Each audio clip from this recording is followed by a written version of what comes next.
Hey guys, welcome back to the channel. This is a story about what if Godlike Naruto Sage High School DxD. Before I start, please support for more amazing content, and do consider subscribing to my channel and share this video with your friends. This is written by Kaljoseck and link in description and support writer. Let's start the video. Chapter 1. Meetings and Interruptions. Kyoto. The sound of rapid footsteps was heard throughout the halls of a massive old-fashioned, traditional Japanese mansion. Rounding the corner of a hall was a rather odd individual. The individual was breathing heavily while running down the hall. He was a rather portly older man with gray hair and a beard. He was clearly in the later years of his life, with even the fox ears and 7 tails coming out of his tailbone being gray in color due to age. Reaching the end of a large elaborate hall, he stumbled into the closed doors, pushing them open and almost tumbling over his own feet and falling to the ground. Lady Huff Huff Yasaka. Huff Huff. Inside the room, 3 younger individuals sat, 2 on one side of the desk and 1 on the other. Sitting on the left was a young-looking black-haired girl with pink eyes and significantly large assets. She was seated with her body leaning forward and her hands in her lap with an excited but still confused look on her face, wearing a fancy and expensive women's business suit. This was Seraphal Leviathan, formerly Citri, one of the 4 Devil Kings. On the right was a young-looking man with crimson red hair and blue-green eyes, wearing an opulent men's suit and leaning back in his chair trying to look casual, while his crimson eyebrow rose. This was Serzex Lucifer, formerly Gremory, another one of the 4 great Satans. Sitting on the other side of the desk was a regal and beautiful woman with long blonde hair done up in a fancy ponytail, golden eyes, and even larger assets. Unlike the other 2 occupants who appeared human, this woman possessed golden fox ears and 9 fluffy fox tails that waved behind her body. She wore a fancy shrine maiden outfit in yellow with a black and yellow skull-covered shell wrap over her arms. This was Yasaka, a Kyuubi yokai and current leader of the yokai faction and close friend to the Shinto pantheon. Currently, her clipped royal eyebrow twitched as her face struggled between anger and exasperation at the intrusion, especially in front of 2 representatives of an outside faction. What is the meaning of this interruption, Grenga-san? The now-named Grenga took a few deep breaths and straightened his posture after taking in the 2 other individuals in the room. I apologize for the interruption, Yasaka-sama and guests, he said with slight venom in his voice aimed at the devils. The outer barrier surrounding Shikaku-sama's temple has been breached, my lady. The 2 devils glanced at each other confused while Yasaka gasped before she stood with her eyes blowing wide before hardening. What? How? Yasaka yelled in an almost frantic tone, shocking the devils while releasing a significant amount of power. My lady. The barrier was breached. We believe we have a traitor. A 3 tails named Mizuki hasn't shown up to his position recently, and has been reportedly acting strange recently. Yasaka slammed her hands down on her desk while continuing to release a large amount of power, surprising the devils with its potency. Find him, and if he did betray us, kill him immediately. The devils again looked at each other in shock. Get some of our forces to the temple immediately and get into contact with Amaterasu-sama. Do we know who breached the barrier? Or what they are planning? The 2 devils looked at each other awkwardly, realizing they essentially had been forgotten. Yasaka-sama, a team we already sent, hasn't responded. I fear they are most likely dead. But we do know that it is a group of fallen angels. With what reports we have indicated at least 3 7-winged fallen and a large number of other various fallen, and even some humans possibly with sacred gears. Grenga lowered his head throughout his response, feeling ashamed for his failure in his duty of protecting the temple. Damn it! Serzex Dano, Seraphal Dano. The 2 devils sat up straighter slightly after being addressed by a furious-looking Kyuubi. You wish to have permission to rent the territory of Kuo. If you should come with me now and repel these fallen and sacred gear users from my land, I will relent and allow your sisters to manage the territory. You will also sign a deal to never reveal the information that you will discover regarding the temple. If you prove to be trustworthy, I shall consider an alliance with your faction even after the massacre committed by your faction. The 2 Devil Kings perked up significantly at her words, gaining, at least temporary control of the territory of Ko for their sisters. Plus a potential alliance was significantly better than what they expected from this meeting. They expected to get turned down hard due to the almost hostile relations between devils and yokai after the devils' massacre of the Nekisha and other various Nikomata that lived in the underworld. Fighting fallen angels was risky with the tense peace between factions. However, they could claim that they were assisting their new ally in dealing with fallen who breached a barrier around some apparent special yokai temple that they had never heard of if questioned, which should stave off any backlash, since what the fallen were doing could be seen as an extreme violation of yokai territory, even though the fallen probably wouldn't care about doing something bad given their less than trustworthy and honorable reputation. Serzex and Seraphal looked at each other for a moment before nodding to each other. Very well, Yasaka Dano. We will assist you with these fallen and possible sacred gear users. But we would like to know more about this temple that was apparently breached. Yasaka signed before lowering her shoulders slightly before nodding and walking around her desk. Very well. It will take us some time to get to the teleportation circle that will take us there anyway. Follow me please. The devils obliged but grew confused. Couldn't they just teleport from where they were? Seraphal voiced their question while following the Kyuubi. The temple is protected by many barriers. More than just the simple field barrier that was broken by the fallen angels. It is completely impossible to teleport into, out of, or near the temple without using a special ancient teleportation circle located deep in this compound, with the circle itself being heavily warded as well. Yasaka spoke, much to their surprise. Anti-teleportation barriers were rare and very difficult to create, with their fellow Satan Ajuka complaining numerous times about how difficult it was to create them for the devil raiding game arenas. As for information about the temple itself, you should know it is not the only one. Yasaka spoke reluctantly, trusting the devils with information hidden by the Yokai faction and her ancestors specifically for generations. What do you mean? I have never heard of any hidden Yokai temples. Surzex let his surprise leak into his voice. That is the point of them being hidden. My ancestors and the Yokai faction have hidden the existence of these temples for generations. Saya was some of the very first members of my family who first figured out how to link themselves to the ley lines. When they did, they felt odd signatures scattered far across the world. When they tracked them and traveled to the locations, they found areas that were absolutely covered in protective barriers and other symbols that we believe to be other types of protection but are too advanced even for our best. Yasaka briefly paused her words, remembering the journals and even stone tablets left behind by her ancestors. At first, they could not even approach, with the barriers blocking them and hiding their view of what was behind them. Eventually, they figured out how to send some chakra into the barriers, and the barriers let them in without any resistance. Apparently, according to the records, it almost felt like the barriers were pleased with the chakra that was sent through it. They traveled to all of the locations where they felt a disturbance, and discovered the teleportation circle here in Kyoto and 10 temples spread throughout the world. Serafal and Surzex listened to the story with all of their attention, intrigued and shocked at the story. I'm just going to say it, the temples make no sense. Yasaka sighed while unlocking another sealed door. What do you mean, Yasaka Dano? Serafal asked while looking around at the old and mosaic-covered hallway they were now walking through. The temples are old. Ancient, really. From what we have been able to find out through writing found in the temples and even through modern scientific age determination techniques, the temples and even the teleportation circle are far older than any yokai, and even older than any other human or supernatural that we have knowledge of throughout history. Serafal and Surzex looked at the beautiful Kyubi with their mouths gaping. Yes, that's about the response I gave when my father told me about the temples. It doesn't make sense, but centuries of investigation all point to the temples, barriers, and teleportation circle, everything being far older than anything else on the planet. Perhaps older than the biblical God and Ophis themselves. The devils gaped. Any member of the church would call blasphemy, but many high-ranking supernatural beings knew that the biblical God didn't actually create the universe. He did create many things including humans, but not the universe itself, so it was possible, but extremely unlikely, for these temples to exist on Earth before even God or Ophis, who appeared to be around the same age as God, came to be. You don't have to believe me, but that is what all the evidence we have gathered shows. Anyway, there is the teleportation circle here in Kyoto, and 10 temples spread throughout the world. Each temple is different, with 9 of them being somewhat similar, and the 10th being completely different from the rest. The first 9 are themed, and we assume they are meant to be honoring who they were created for. Each temple is dedicated to one individual, or in reality I should say one yokai, or at least something close to being a yokai.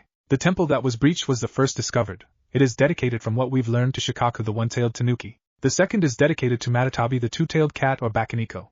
The third to Isabu, the three-tailed tortoise shrimp or Yumibozu. Fourth to Son Goku, the four-tailed monkey. The fifth to Koku, the five-tailed horse whale or Sagari Kujira. Sixth to Saiken, the six-tailed slug. The seventh to Chome, the seven-tailed rhinoceros beetle. Eighth to Gyuki, the eight-tailed octopus ox or Ushioni. And the ninth to Karama, the nine-tailed fox. Each temple even houses a massive statue depicting them in what we assume to be life-size, with Karama being the largest and almost 4 times the size of even myself in my fox form and around 3 times the size of Inari-sama in her fox form. The two devils almost tripped over their feet at that comment, since the temples must be truly massive if they could hold statues that large. The 10th temple is different. It's still the same massive size as the other temples, but it doesn't have a massive statue inside it. Unfortunately, it's the one we know the least about too, since it doesn't have anything to let us know who it is dedicated to. All we really know about the 10th temple is that it has a small statue at the back of the temple on top of a throne. It depicts someone who almost looks human. The only thing making it look different from a human sitting on a throne is the 2 horns jutting out of his head, whisker marks on his cheeks, and a strange third eye in the middle of his forehead. Yasaka blushed slightly, thinking about the first time she saw the statue when she was young. She still remembered how embarrassed she was when her parents and Amaterasu-sama took her there for the first time and caught her frozen in place with her tails drooping down behind her and a line of drool falling from her open mouth. The teasing she had to suffer due to her young hormonal crush on the statue man still haunted her to this day. He is quite handsome looking though.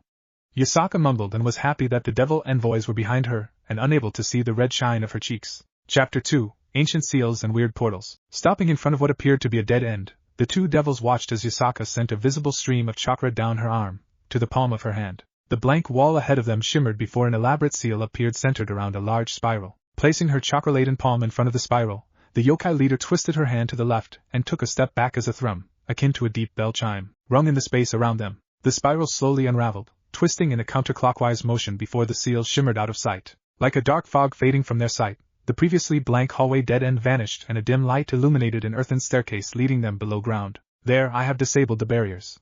This is the entrance that will lead us to the teleportation seal. Walking down the uneven natural staircase, Yasaka lit a ball of foxfire above her hand to cast more light in the dark space, which somehow appeared quite dark to even the enhanced night vision of the Devil Kings. Oh! For being just an old staircase, this place is pretty spooky. I can barely see a thing. This is giving me so many ideas for my Miracle Leviathan show, Ancient Ruins with Anti-Magical Girl Traps. Maybe the big bad will trap Leviathan and use her body to sate his long pent-up desires before Leviathan manages to escape and claim the powerful relic and slay the villain. Skipping down the staircase with her large breasts bouncing up and down, Seraphal easily ignored the deadpan look that her fellow Satan sent her, and the slight choking cough that the QB in front of her released. Reaching the end of the staircase, the group stopped before a large cavern, lit by glowing blue ethereal torches spread around the near-perfect circular space. The room was near empty, with the vast majority of the room being taken up solely by a massive seal inlaid on the floor, and even wrapping up the walls. The seal's script was well beyond anything that Surzex or Seraphal had ever seen, with a near mosaic of interconnected lines flowing in elegant patterns. On the perimeter, large kanji from 1 to 10 surrounded the seal like the numbers of a clock, and the center was once again a swirl, which appeared to be slowly moving in a clockwise rotation. Stepping forward, Yasaka crouched near the kanji for 1 and let her chakra flow into it, alighting the symbol in a blue glow. This is the teleportation seal. I've configured it to take us right outside the temple so that we can catch the intruders from behind. Wishing that Ajuka had been here to examine the seal, Surzex attempted to take in as much information as he could while observing the yokai leader's work. Just because he agreed to keep all the information that the kitsune was sharing a secret, didn't mean couldn't memorize it for potential use in the future. Attacking from behind is a decent plan, but why not simply teleport inside the temple and use the existing barriers and defenses to strike from the more fortified location? Yasaka traced numerous lines of the seal, focusing on her efforts.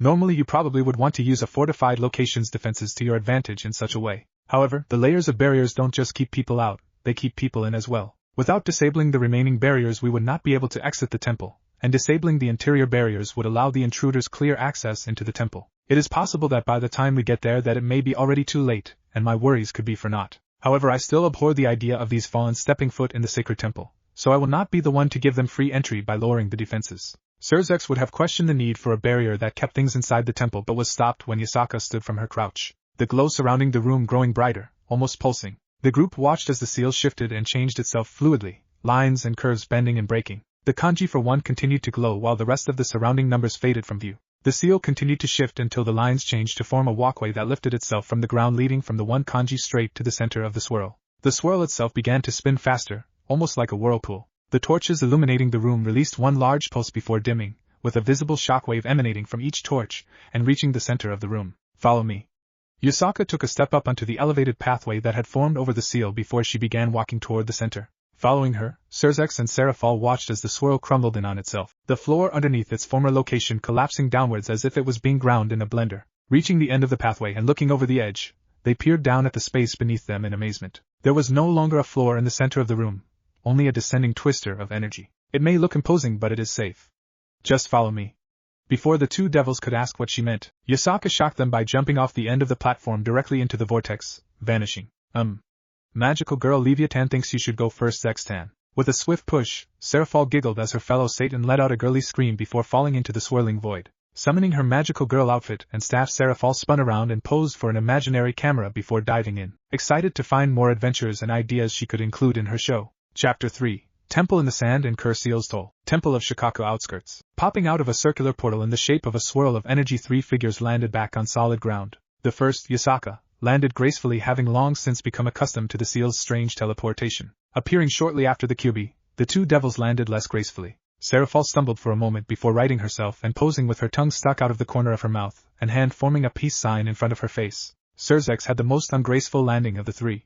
Coming out of his unexpected tumble through the portal, the Crimson Satan landed face first with a groan. After quickly righting himself, trying to save his dignity in front of the silently giggling yokai, he sent Seraphal a brief pouty glare before looking around at the new location where they found themselves. Is this a desert? Ugh, no wonder why I taste sand. Grumbling quietly to himself, he brushed some sand from his face. Yes. The Saharan desert, to be precise. Shikaku-sama's temple sits in the perfect geological center of the Sahara. Walking forward, Yasaka explained more about the temple to the devils. It does make sense that Shikaku-sama's temple is here, Based on everything we know, Lord Shikaku was a powerful one-tailed tanuki with the power to control sand to a very high degree. Continuing to walk forward, Yasaka suddenly ran ahead when she noticed blood in the sand. Coming over a small sand dune revealed a view of the missing yokai warriors sent to defend it from the intruders. The group of yokai warriors lay on the sandy ground in various positions. Clear signs of a fight, light weapon burns, and blood marked the area around them. Crouching down to check on the closest body, a wolf yokai, she sent a pulse of chakra through his body to check his condition. Lowering her head, Yasaka said a quick prayer for the yokai warriors. They were dead. The whole squad that was sent to investigate the breach had been cut down by the fallen angels and their human allies. Surzex was crouched a few feet away looking at the body of a human wearing church priest clothes, most likely a former member of the church that was either excommunicated or left to follow the fallen faction. Yasaka Dano, there are a couple of fallen angel and human bodies around the area. I apologize for the loss of your people, however, they did not go down without a fight. Their sacrifice should be honored, and you should not let it be in vain. Nodding her head, the buxom blonde stood and quickly cast a basic preservation seal on the deceased warriors so that their bodies could be retrieved and returned to their families. Stealing her gaze and tossing her shawl to the wind, Yasaka began to walk over the next sand dune. As the devils made to follow her to the temple, the group froze as a deafeningly loud sound similar to that of shattering glass echoed off of the land around them. Looking ahead, the group could see large, nearly transparent shards falling from the sky. The pieces fizzled out of existence, revealing a massive structure that was unseen moments before. Gasp, that was they've broken through the inner barriers. But how? We must get there quickly. Yasaka rushed forward with Seraphal and Surzex close behind. Each member of the group zeroed in on a group of fallen angels, humans, and one kitsune yokai moving toward the entrance to the temple. As the group of one yokai and two devils got closer, it became clear that their arrival was not missed by the fallen angel leaders, who quickly had their lower-ranking fighters stay behind while they flew into the temple's entrance, with the Three Tails kitsune following them on foot. Flying in the back of the fallen angel group was a female fallen with 6 wings, the strongest of the remaining intruders. The 6-winged fallen was a relatively short, fair-skinned woman with brown eyes and long, untamed dark pink hair framing her face, with a strip traveling down the middle of her forehead. Wearing a black shirt and shorts under a tan tunic, the fallen looked rather plainly dressed compared to many of the other warriors near her. Oddly, she also wore a black cap on top of her head, and a large purple rope-like inverted bow around her waist. She held an impassive, if not grumpy, look on her face as she stared down at the incoming threat that she was ordered to stay behind and eliminate. Alright, you shitheads, let's kill these fuckers and get on with raiding this shitty place. Got it, peons? Lord Kokabeel doesn't want anyone getting in our way. One of the low-ranking fodder fallen that stood waiting on the incoming foes suddenly began to shake as he recognized the three heading towards them. Lady Taiya, isn't that the Kyubi yokai Yasaka, and what are they doing here? It's the Satan's Leviathan and Lucifer. The corrupted angel's words were heard by nearly all of the fighters standing in front of the temple. Even the freshest recruit among them knew of the three supernaturals and the stories of their power. Oh shit! We are no match for them. I didn't sign up to fight a Satan, let alone two, Lady Taiya. What do we do? The group of fallen and humans began panicking. Knowing that they were absolutely no match for the three, Taiya herself began to sweat. Despite having 6 wings and being a higher-ranking member of their operations cell, she wasn't as strong as a Satan. They were fucked. Why were devils here alongside the yokai faction leader? The devil faction had a piss-poor relationship with the yokai after the Nekasha massacre. The devils and Kyubi shouldn't be here. Lord Kokabeel had assured them that, with the help of the Three Tails Mizuki, they would be in and out of the hidden temple before anyone knew any better. First that squad of yokai warriors and now this. Lord Kokabeel wouldn't have lied to them, would he? Knowing the types of punishments that the warmongering cadre levied against those that disappointed him, Taiya knew that she needed to rally the forces, and at least they could maybe hold off the devils and yokai until the others could retrieve whatever relics or weapons that were kept here. It had to be something strong with all the secrecy and barriers surrounding it. They could use it to kill both the pink and crimson Satan and the Kyubi yokai. Lord Kokabeel would have to be pleased with that. I don't care who they are or if all of you have to die, you will kill this trash. Your punishment for cowardice and disobeying my orders will feel like absolute hell compared to anything these demons could do to you.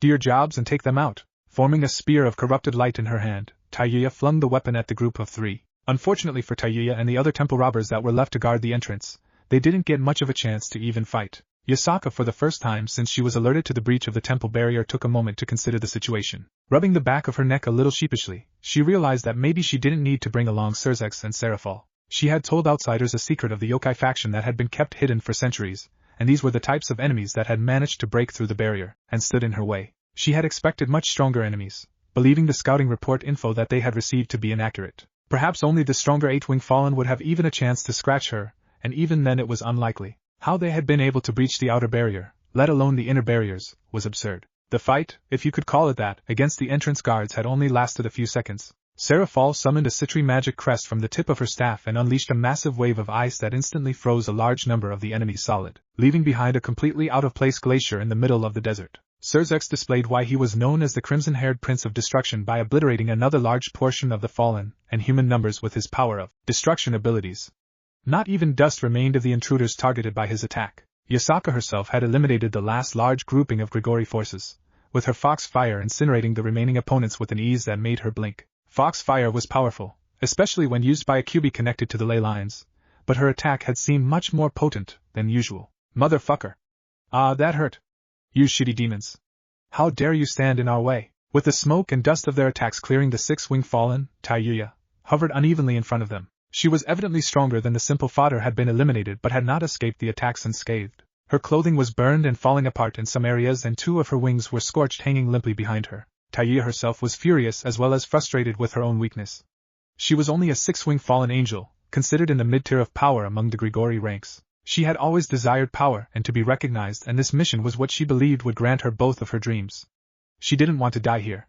She couldn't. Reaching up to the top of her scalp, Taiyuya grabbed what was left of her cap and took it off of her head. Flipping it upside down, she reached inside before pulling out her last remaining option other than running away. She laughed before stabbing a small piece of metal that was shaped and carved to look like a flute into the center of her chest. Immediately afterward, dark power began to roll off of her body as it began to change form. The power was so beautiful, but the pleasure of the renewed strength surging through her veins did not last long, as intense pain and a feeling of pure wrongness flooded her. Her skin began to turn a shade of brown, her eyes turning a sick yellow with black sclerae with black lines appearing under her eyes. Her hair lengthened and became wilder, and bone-white horns burst out of her skull. Sucking in a large breath of air, all of her pains faded away, and an almost euphoric feeling surged through her body. Ha ha!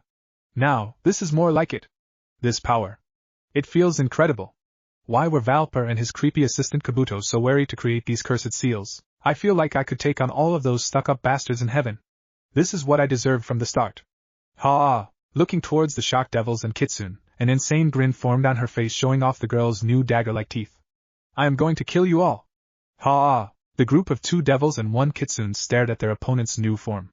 Concern and wariness were apparent on each of their faces. Not only had her appearance changed, but so had her power. Sensing her energy signature revealed that it had skyrocketed from what it once was and was now nearing that of a low ultimate class being. To go from a relatively low mid-range power level to what would be considered quite high on the scale in a second was absurd. Possibly even more concerning, however, was the fact that the feel of her energy itself had changed. Gone was the slightly murky and corrupted nature one would expect from a fallen angel, and in its place was the feel of something darker than even the most heinously evil devil. It was tainted with an almost sickening feeling intertwining itself through every pore of the fallen's body and even leaking into the air around her as a black miasma. This turn of events was concerning. If these cursed seals were something given to all members of the Grigori, it would completely change the landscape of the faction's power balance. It could very well be the one domino that knocks over the rest in the fragile peace that the world held. The mention of Valper, who the 2 Devils Kings knew had to be the excommunicated priest Valper Galilei, who was the head researcher of the Holy Sword Project and conducted sick experiments on many children, brought up even more cause for concern. Serzex knew his sister's knight Kiba Yudo had been subjected to the horrors of Valper's experiments, and held a burning hatred toward the man and the holy swords themselves. To discover that the genocide bishop had seemingly joined the Grigori and was even now working on even more dark projects was very worrying. A surge of energy drew the group from their thoughts as the fallen angel drew her arm back and summoned a spear of light. The weapon of choice for nearly all fallen looked much different than its normal appearance. Jagged edges and crackling bolts of dirty gray light streaked down the shaft of the weapon.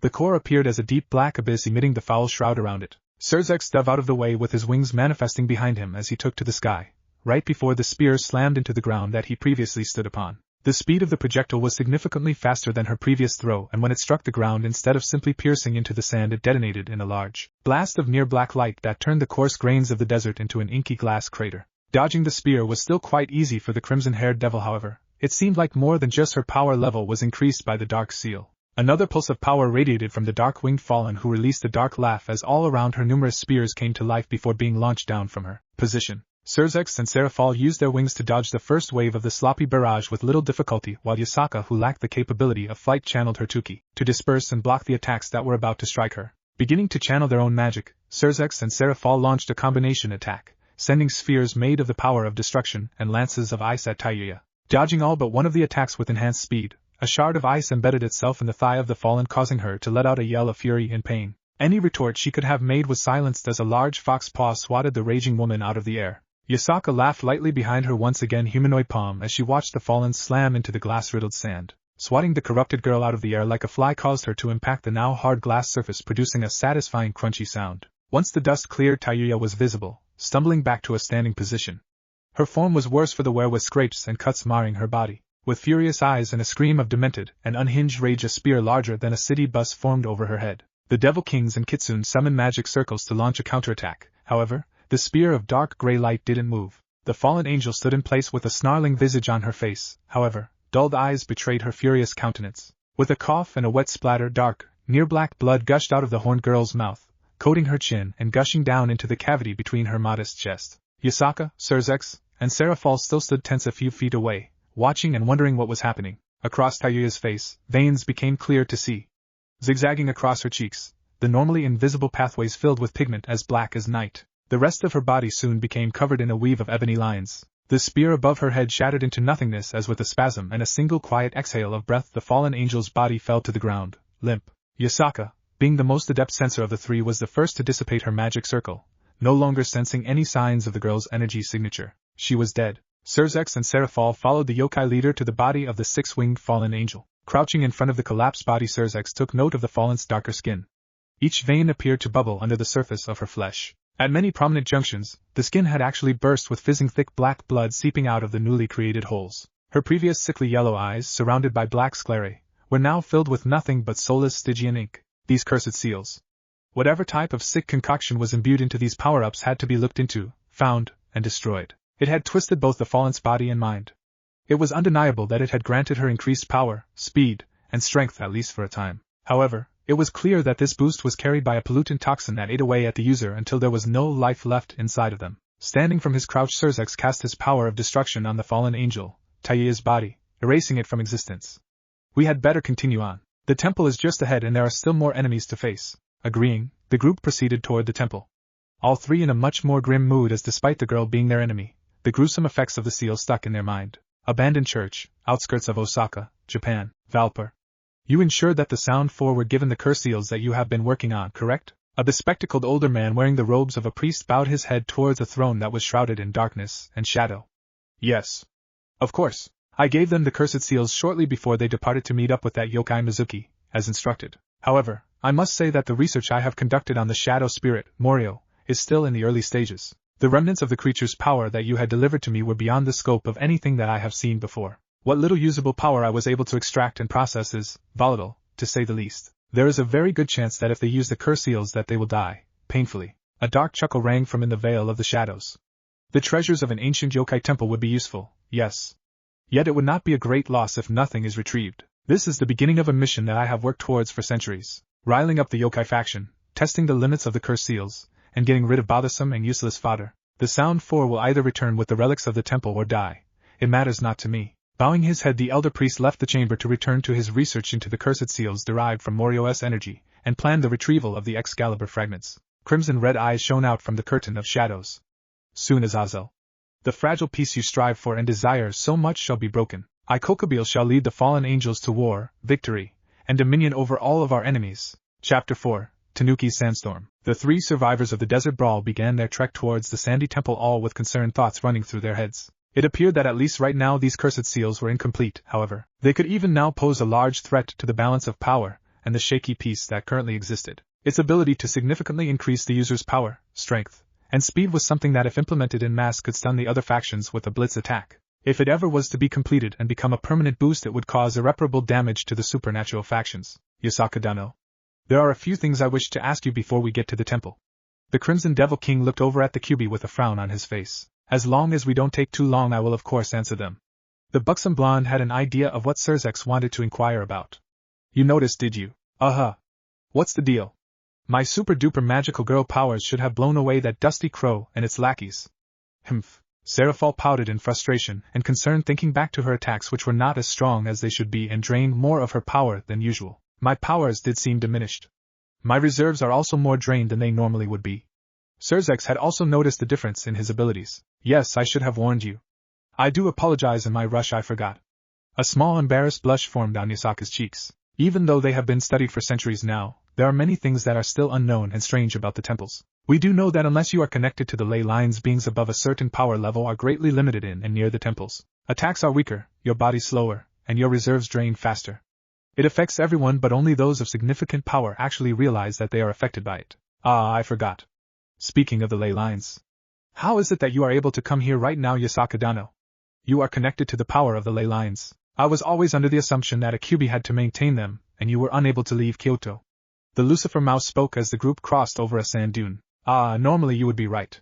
Most supernatural know that Kyoto is considered the hub of the ley lines, however, that is not exactly the case. The ley lines do travel through Kyoto, but the network also crosses through the earth and runs directly under each of the temples with a sort of hotspot collecting at each one. The blonde fox wasn't particularly happy to be sharing this info with the two devils, but she had already spilled a large number of yokai secrets, and she owed them considering they were helping her with what could be considered a yokai problem. We do not know for sure, but my grandfather believed that the temples are what actually gives power to the ley lines. So because of that, through the special teleportation seal, I am able to travel between each of the temples in Kyoto without being disconnected from the ley lines. Surzex and Serafal were both surprised and continued to wonder what other secrets the ancient temples hid. It's odd, I've never had to fight at the temples before, but my attacks seemed more powerful than normal. Now that I focus more, it almost seems as if the temple ley line is feeding me more power.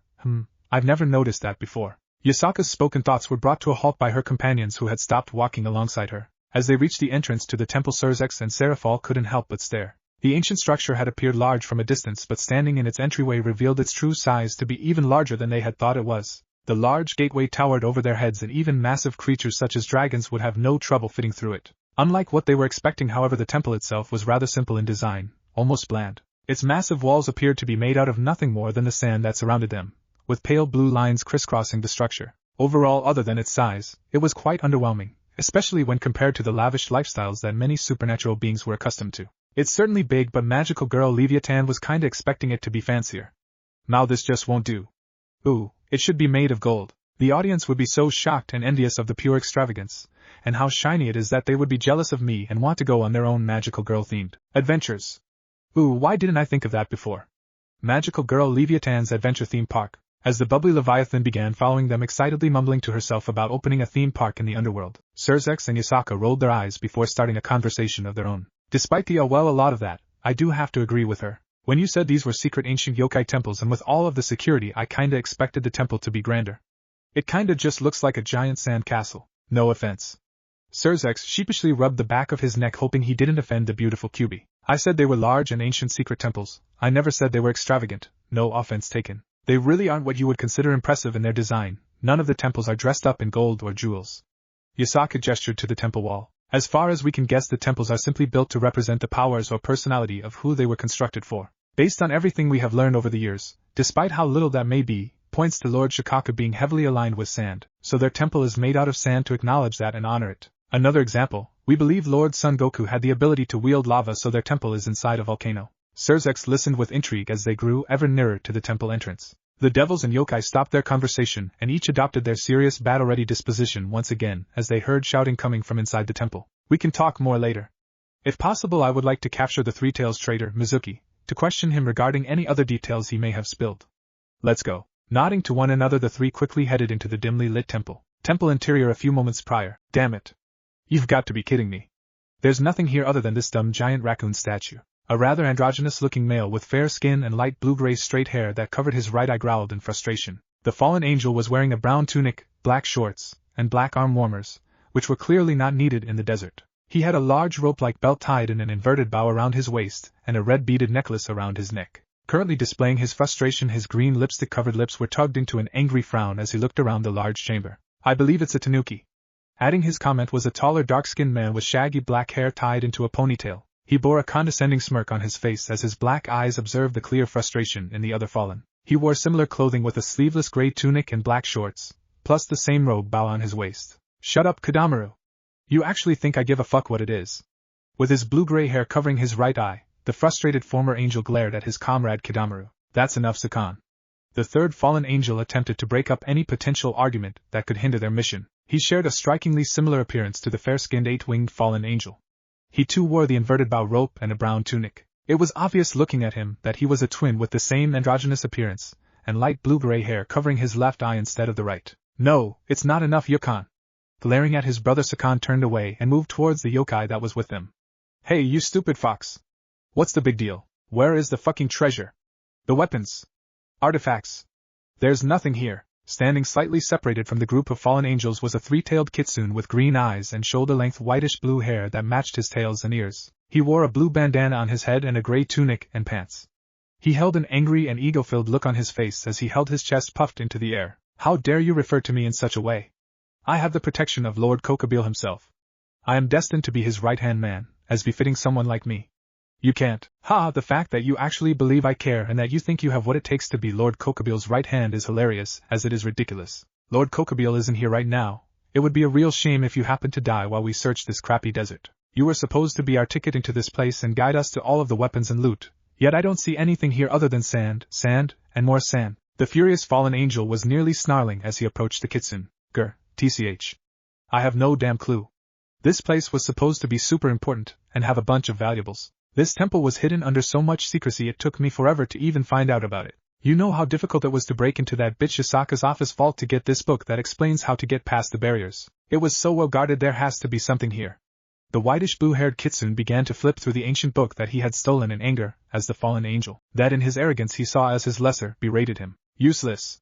The three-tailed kitsune, Mizuki, looked down at his stomach as he felt searing pain surge through his body. Dropping the book he had been searching through, panic surged through him as he saw a light spear piercing through his torso, a fatal wound. Would I have Lord Kokabeel's protection? Blood spurted out of his mouth as he talked. The traitor looked up at his attacker, seeing the savage smirk on Sakan's face. You really are stupid, aren't you? Lord Kokabeel only told you that you had his protection in order to get you to give us your yokai secrets. You are too weak, and worthless to our Lord's plans. You were only kept around long enough to get us here, and it seems like even then you truly had nothing to offer. What a waste of space. Pushing the light spear further into the kitsune's body, Sakan got in close to Mizuki's ears. Lord Kokabeel was going to have you killed as soon as we returned with this temple's treasures. But considering there isn't actually anything here despite your claims, I doubt he will care if I cut you down now. In fact, he might be happy that I eliminated such an annoyance who dared to waste his time. Sakan, are you quite done with that weakling? Finish him off already and grab the book. It still might be of some value. Besides, I can't hear any fighting outside anymore. Our pursuers may be close. Kidamaru, growing impatient yet eager for a fight. With a wet squelch, the fallen angel yanked the spear of light from the kitsune's stomach as blood poured out of the gaping hole. Snatching up the old worn book as Mizuki's body collapsed on the floor, Sakan dismissed his spear before looking towards the entrance where he saw the three pursuers enter, and moved towards them. The group of devils and yokai came into the large foyer area of the temple where they could see the intruders right as the three-tailed kitsune's body hit the floor. Yasaka found herself both frustrated and satisfied as the renegade yokai was killed. The traitor was going to die no matter what, and yet it was unfortunate that she was unable to have him interrogated to find out what secrets he may have spilled. Her eyes grew furious as a growl tore from her throat as she saw the journal that the fallen angel picked up from the ground. That would most likely explain how they were able to get past the temple security. How a random three-tails kitsune was able to abscond with a book that she knew was kept in her personal highest security vault would have to be looked into. She also needed to get that book back. Written by her great-granduncle, it was one of the most comprehensive and controversial texts written about the study of the temples, seals in particular. Her ancient relation was a rather interesting individual, yet not the most approved of by the rest of the family. He had researched and petitioned for the complete destruction of the temple's seals for years, believing that the yokai faction should reveal the temples to the world and show them off as a sort of tourist attraction. His ideas were obviously shot down. Despite having his goal denied, her great-granduncle still spent a large amount of time studying the temple seals, and it showed in his personal journal. It was filled with instructions and theories on how to dismantle the various seals surrounding the temples. They were never tested or proven to work, but given the current predicament, his research and knowledge of seals must have been significantly more advanced than what many people gave him credit for. Well, would you look at that Yukon, Kidamaru, the head yokai, and two of the devil kings. I never expected that our pursuers were the crimson-haired clown of destruction, the pink magical perv, and the mangy demoness of Kyoto. No wonder Taiyuya failed to stop you. With his hair covering his right eye, the eight-winged fallen smirked at the group of two devils and one yokai that he had just insulted. Surzex, Serafal, and Yasaka each bristled at the nicknames that the androgynous fallen angel addressed them as. With each of the three being well known as extremely powerful beings, it wasn't often that people mocked them or treated them with disrespect, even most of their enemies. When you were on top of the metaphorical food chain, people tended to keep any insults they had to themselves in fear of being erased. Apparently this fallen angel was not the type. Wah! I'm not a pervert. I'm a magical girl. Serafal yelled at the fallen, stomping her feet like a child. Magical girls always end up in pervy situations. I can't help it if a crazy sex-addicted tentacle monster breaks into my bedroom and uses my body like a toy. It just happens. Everyone else in the temple looked at the female Satan with matching deadpan looks, not believing her for a second. Yasaka wondered if there was perhaps something wrong with her companion, while a small repressed part of her wondered what tentacle sex would feel like. Sakan, Yukon, and Kidamaru each remembered Kokobile mentioning how insane the Leviathan was, and while Surzex cared a lot for his fellow Devil King, he couldn't help but sigh knowing that in filming multiple episodes of her Miracle Leviathan TV show she actually had let a tentacle monster have its way with her body more than once. Quickly forming a spear of light each, the three fallen angels attempted to strike first while the devils and Kitsune were distracted. Unfortunately for them, one did not reach the prestige and pinnacle of power to become a Satan or the leader of the yokai without having excellent combat awareness. The light spears thrown by the fallen were quite easily blocked by 2 magic barriers and 1 Yujutsu barrier. Blocking the attacks thrown at her, Yasaka sought to gather some answers from the fallen angels, especially now that the traitor was dead and could not be questioned. Tell me, why have you broken into this sacred temple? The yokai faction already has a strained relationship with the Grigori. This offense will only worsen that. I have met with Azazel Dano multiple times and he has stated his efforts to build a better relationship between our two factions. I highly doubt that he would have sanctioned this unless you don't answer to him anymore. Ha. Of course, we don't work for that fool. Lord Kokobile is the only one worthy to lead the Grigori. It is through him that the superior race, the fallen angels, will rise to rule the world and be rid of you demon filth. The androgynous fallen that insulted them before didn't seem to care that he was spilling information to the blonde yokai, as he laughed insanely. Yasaka, Surzex, and Seraphal were actually surprised when as soon as the blue-haired fallen finished his statement, he rushed towards them in a blitz with his twin fallen following close behind. With the fallen angel rank's most common and seemingly universally preferred combat style being mid to long-range attacks, it was quite surprising when they instead rushed to close-range combat, forming crackling gauntlets of light around their hands and feet. Having even numbers between the two sides caused 3 one-on-one battles to break out in the temple great room. Yasaka versus Sakan. While she may not have been known for her hand-to-hand combat, Yasaka, or rather her parents, had made it a point for her to at least be competent in physical combat. She did not particularly like to engage opponents in close range, preferring to use fox fire and other mid-range abilities. However, she was grateful for the harsh taijutsu training that the old turtle yokai Might Guy had taught her in her youth.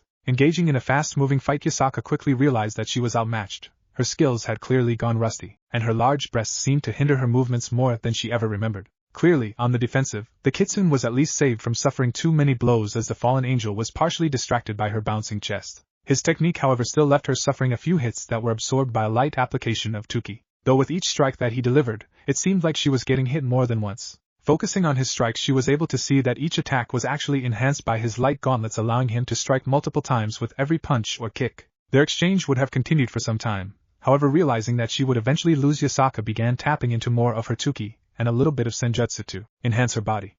With her increased speed, strength, and damage resistance, the beautiful blonde was able to reverse the tide of the fight and put the fallen on the defensive. With her rough hand-to-hand skills, Tuki, senjutsu, and the boost that she had from being in such close proximity to the ley line that ran under the temple, Yasaka was able to push the fallen back and deliver a heavy strike to his abdomen that launched him back multiple feet, and left him coughing up a bit of blood. Being connected to the ley lines prevented her from feeling any of the effects of the temple's limiting seals, and even with her enemy having greater close-range combat skills, she was still much stronger than the 8-winged fallen. You filthy animal!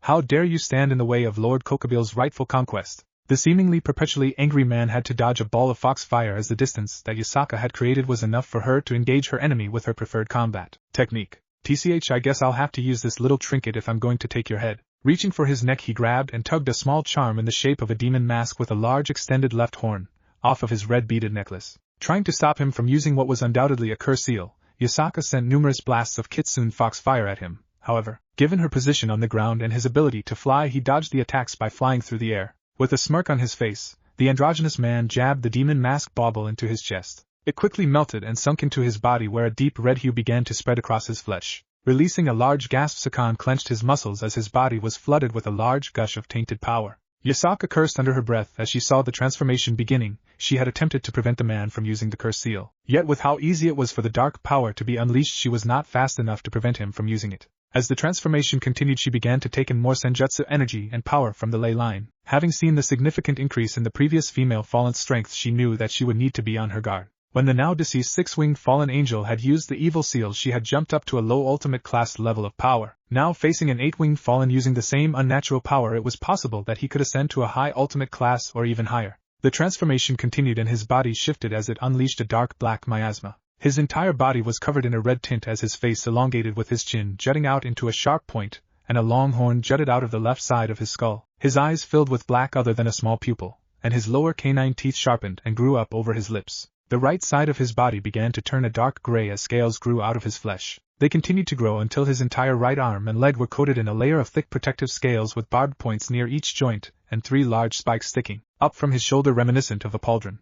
Alongside his physical transformation, his power level also increased. It was difficult to tell what his current strength was due to the vile nature of the energy he was now releasing. However, Yasaka believed that he was around her own level of strength without tapping into the ley lines. The demented fallen disappeared in a burst of speed before suddenly appearing behind the Kyuubi, slamming his heavily armored right fist into her Tsuki and Senjutsu-enhanced body. Despite these enhancements, the blow was still strong enough to nearly push the busted blonde off of her feet as she stumbled forward a few steps. As she recovered from the strike, she could hear the demented laughs of the fallen as he flexed his arms and took in the changes that had overtaken his body. As he moved once again, leaving behind an afterimage, Yasaka moved as well, engaging him in a high-speed fight. His physically enhanced strength and twisted light gauntlets clashed with the Yokai's Tsuki, Senjutsu, and Fox fire-coated hands. The 8-winged fallen's speed was too great for Yasaka to avoid, forcing her into a duel of fists and kicks, only her own physical enhancements and connection to the ley lines preventing her from getting dominated by the superior hand-to-hand combatant. As the two went back and forth with one intent on slaughter, and the other delaying until she could receive some help from the devils, scuffs and bruises began to form on each of their bodies.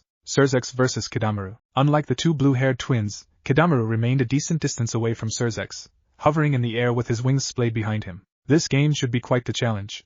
This might even be considered a boss fight in this little game. I'm actually quite tempted to try and face you with just my normal abilities. However, I feel like I ought to at least try out the power-up that I was given before taking this mission. Reaching into his pocket, the dark-skinned male pulled out a small spider-shaped object. With how much work that insane priest was putting into these things, it must be something incredible. I have to try it. Ha! I have a feeling I'm going to enjoy this. Surzex, seeing that his opponent was about to use what he believed was a curse seal, based on its dark energy signature, launched a large sphere of his power of destruction at the floating man, hoping to end the fight before he used the dark power. Just as the powerful red and black miasma that was the Bale family's signature ability was about to strike the dark-skinned fallen angel, he jabbed the spider talisman into his chest. Right before the power of destruction slammed into his chest, Kidamaru laughed hysterically as he felt dark power course through his veins. Burning black and red flame marks crawled across his body. It burned, but yet at the same time, he felt stronger than he ever had before. With a flash of light, the attack struck and obscured any view of the fallen angel. At the same time, a scream ripped itself out of his throat. As the smoke from the devil's attack began to dissipate, Kidamaru's scream shifted to laughter as his newly changed form was revealed. Floating in the air was an odd sight. The fallen angel's entire form was coated in a dull gold coating similar in appearance to that of a cocoon or a mummy wrap. Unlike in most situations where the power of destruction left behind no trace of those unfortunate enough to suffer its obliterating bite, there was no sign of the target suffering any damage at all, which stunned Surzex.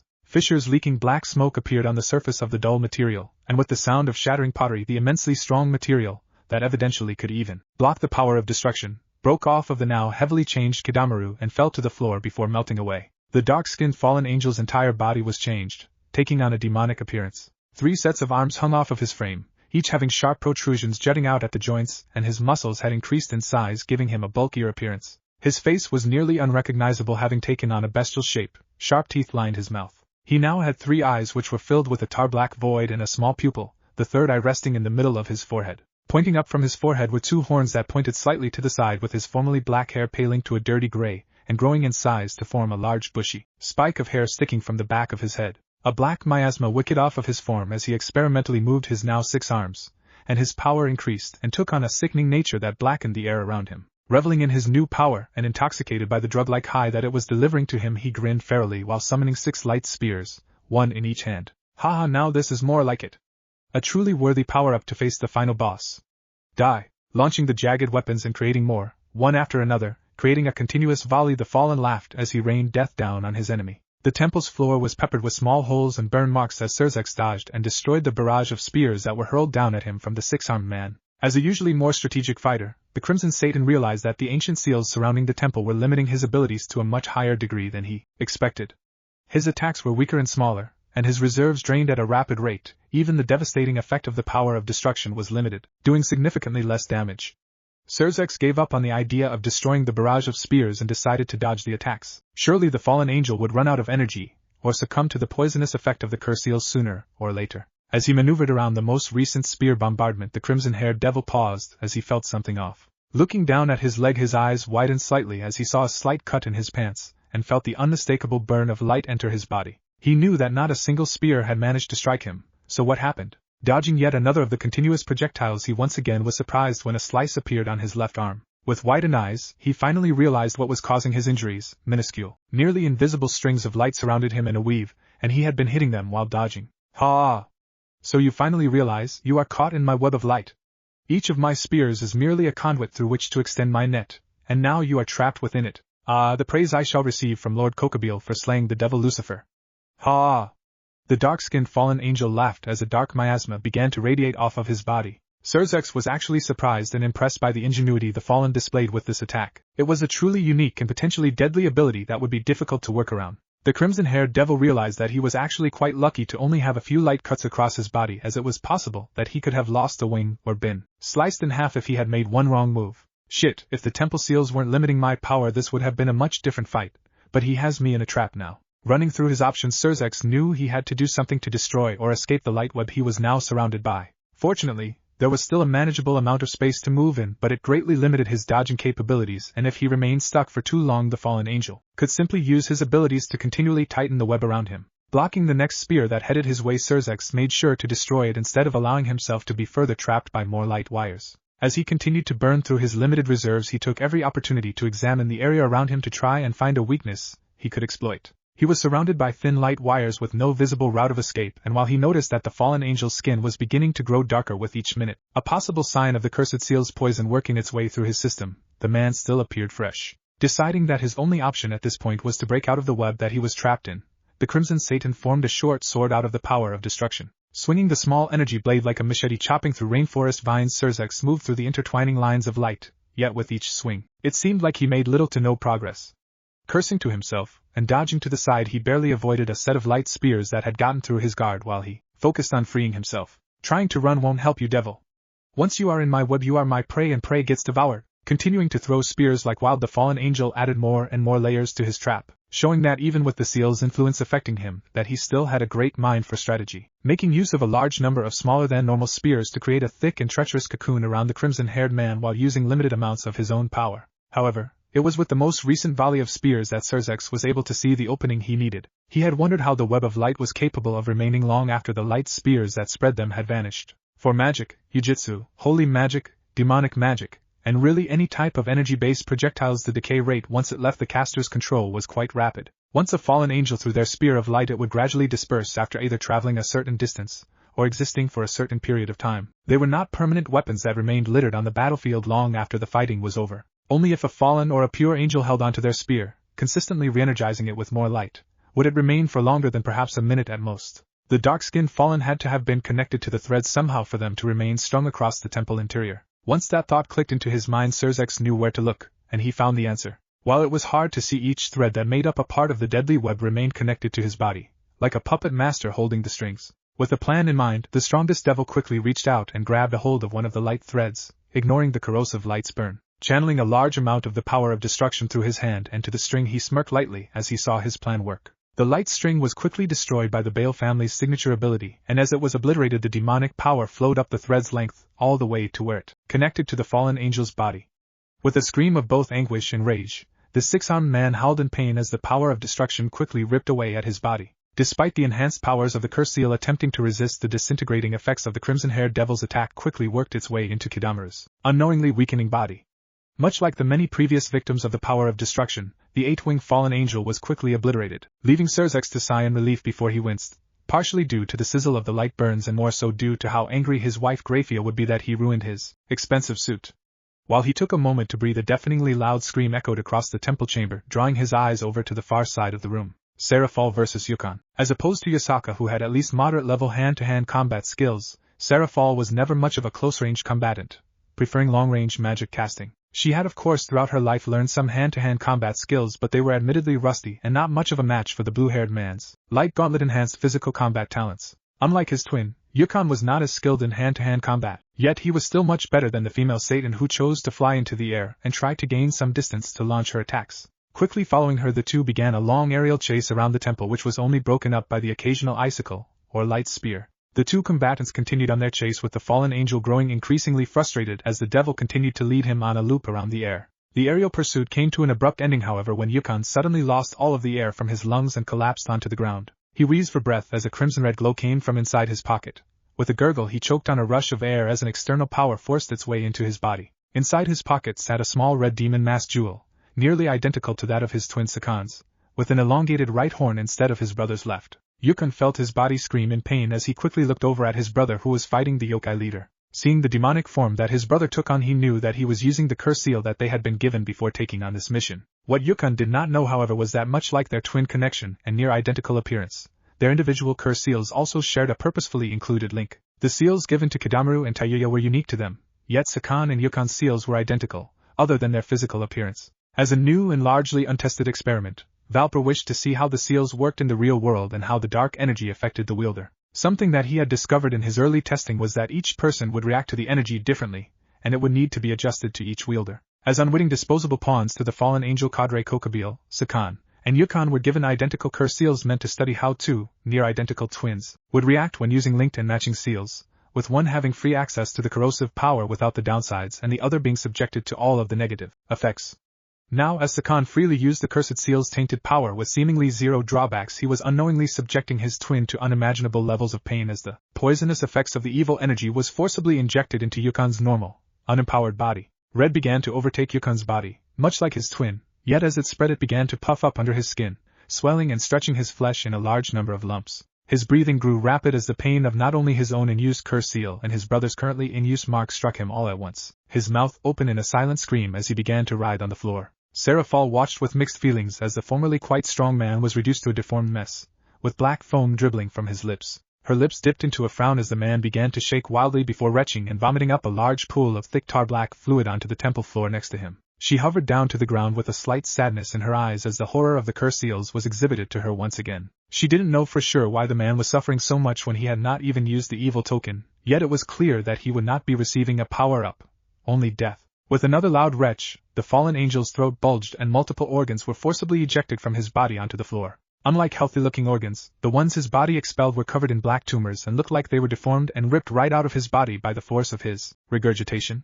The pile of guts and blood bubbled on the floor as if being eaten by acid, while the light in the blue-haired man's eyes was slowly consumed by inky darkness. With wheezing and gurgling breaths, the fallen angel looked up at the Satan that stood a few feet away from him, attempting yet barely managing to lift his arm towards her. Kill me. The abrupt change from a healthy and strong opponent to a man begging for death was shocking, yet given his state Serafal could easily realize why he was now desperate for a release from the pain. As the man released another gush of black fluid from his mouth, the female Satan molded an ice lance which quickly shot forth and pierced the man's chest, striking his heart, and hopefully putting a faster end to his suffering. Despite having killed many beings over the years, the relieved look in his near-dead eyes made the feeling of her kill significantly more impactful than any of the rest. Tearing his eyes away from his opponent, Sakan watched with wide eyes as his twin was slain by the pink Satan, his mind not taking into account the large pool of dark liquid and organs bubbling on the floor. Enhanced by the dark energy of the curse seal flowing through him, the fallen unleashed a rage-fueled scream. Yukon! His enhanced anger was so palpable that it released a burst of dark energy in a sound wave that disoriented the devils and especially the kitsune who had heightened hearing. While they recovered from the deafening and dizzying scream, the red-skinned man charged at a high rate of speed towards Serafal, abandoning his own fight to try and take revenge on his twin's killer, summoning a large and jagged spear which he intended to ram through her body. The Leviathan only had time to shake off the nausea brought on by the loud scream and blink before the enraged demonic-looking man was nearly on top of her with a jagged-looking black spear of light poised to skewer her through the chest. His black Scara eyes glared hatefully at the staff-wielding girl, with his large fawn-like teeth grit in a furious snarl. Quickly summoning up some of her magic, Serafal created a shield of ice around her staff and held it in front of her body. With the limited time she had to recover and brace herself for the attack, as well as the temple seals limiting her power, she somehow actually managed to create a decently strong defense which caused the fallen spear to glance off of the side of the shield. Unfortunately, she didn't make it out unscathed as the tip of the spear glanced off of the side of her stomach, leaving a slight bleeding gash. Deflecting off of the shield created by the pink Satan with his rage and curse seal-fueled speed making him appear as a blur, the monstrous form of the fallen angel continued forward, captured by his momentum, leading the deflected spear charge to slam directly into the side of the statue. The speed of his movement, and the dark twisted power of his black light spear actually pierced the body of the ancient statue, plunging nearly 4 feet of corrupted energy into the large yokai figure, with its jagged edges getting caught inside the 10 effigy. With his mind clouded by fury and the corrosive taint of the rotten seal's energy, the pale red-skinned figure did not even think to discard his weapon and create a new one. Instead, he tugged on the stuck weapon before finally dislodging it with a harsh tug. As he prepared once again to attack the devil woman who killed his brother, a sound similar to that of a raging waterfall made him pause and look at the statue that the sound was coming from. As the 4 remaining individuals each looked toward the large sculpture, sand began to pour out from the jagged hole pierced into the side of the giant tanuki statue, forming a waterfall of granular particles that rained down onto the temple floor. As the sand hit the rough flooring, a loud bell-like gong echoed throughout the chamber, drawing all the occupants' attention. The small hole began to crack as more and more sand began to push itself out of the statue. Suddenly, to everyone's surprise, a loud and gleeful voice rang all around them, and a powerful presence flared to life. Finally! Ha ha! I'm awake, Yahoo! The great one-tailed tanuki Shikaku has returned. Gihihi! Standing on guard, the devils and even the remaining fallen angel looked warily around, eyeing each other and the giant statue. Yasaka stood frozen in shock as the powerful chakra presence washed over her. The voice, could the ancient Shikaku-sama truly be alive and now awakened? For centuries the yokai had worshipped the statues hidden inside the temples, believing them to be depictions of ancient yokai gods or perhaps the very first yokai. There were children's books written featuring the temple statues that had been used to inspire or teach yokai children. There were books such as Shikaku's Lullaby, Komiai's Lucky Lunchtime Snack, Kurama Says, It's Nap Time, and many more. One particular book written by an elder toad yokai, from her grandfather's time, named Ganamaru, told the tale of the statues one day releasing the ancient beings so they could walk among the modern-day yokai and protect them. It was a very popular book with children. Even Yasaka, when she was a child, loved the book. However, that was all that it was, a children's book meant to honor the statues and give children a sense of security and hope in a dark world. Yasaka never believed that the temples actually housed living beings inside of them, but this voice, this power, there was no way she could deny what was happening. The temple shook and rumbled as more of the statue cracked. Sand burst forth from various fissures that had opened up around the temple. The tan grains began to layer the floor of the temple, with the level rising with every passing second. Ugh! More sand! I don't like sand. It's coarse and rough and irritating, and it gets everywhere. I'll be dumping sand out of my socks for months. I don't envy your tails and ears right now, Yasaka-dano. The Crimson Satan glared proudly at the rising sand. Oh! Lucky! I'm the first one awake. It's time to wake up, you sleepyheads.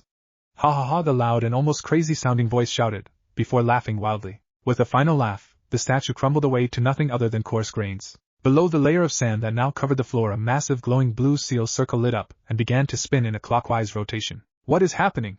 Seraphol yelled, the very thought that was traveling through the minds of everyone inside the temple as she hovered in the air. The ceiling of the temple was the next thing to turn to sand, raining down onto the shocked temple occupants. With the roof of the temple gone, and the walls beginning to crumble from the top down, the desert sky became visible to them. However, it wasn't the same as it was when they entered the temple. The dry winds of the Sahara began to increase in speed, picking up granules that formed a sandstorm around the temple. A pulse of power radiated from the floor of the temple as a glowing blue seal circle rose up from beneath the sand and began to spin clockwise on the surface, and the wind around the temple picked up even more speed and began to form a funnel cone around the temple. Following the seal's rotation, the now sand floor began to spin as well, dragging along with it the body of Yukon, Mizuki, and the ancient yokai journal. A powerful pulling force began to tug on the devils, fallen angel, and Kitsune as the center of the room dropped down, forming a whirlpool of sand. Yasaka, being unable to fly, was the first to feel the effects of the swirling sand. Despite trying to move out of the sand pit, the wind, sand whirlpool, and an invisible force continued to pull her body toward the center.